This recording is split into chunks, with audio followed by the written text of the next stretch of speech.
আমার যখন জুতা ছিল না বলে আমি অনেক কেঁদেছিলাম, কিন্তু যখন দেখলাম একজনের দুটি পাই নেই, তখন আমি বুঝলাম আমি কতটা ভাগ্যবান। আর এই চমৎকার উক্তিটি করেছেন বিখ্যাত লেখক শেক্সপিয়ার। আসলে আমরা জীবনে অনেক সময় অনেক ভেঙে পড়ি, দুঃসময়ে আমরা অনেক নিরাশ হয়ে যাই।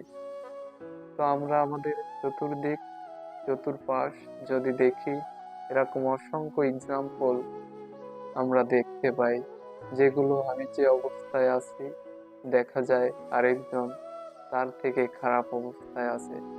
এগুলো আমাদের চতুর্দিকে খেয়াল করে লক্ষ্য রেখে দেখতে হবে। তাহলেই আমরা বুঝবো যে যার জায়গা থেকে আমরা কতটা ভালো আছি। তাহলেই আমাদের হাই হুতাশ একটু কমবে। আসসালামু আলাইকুম।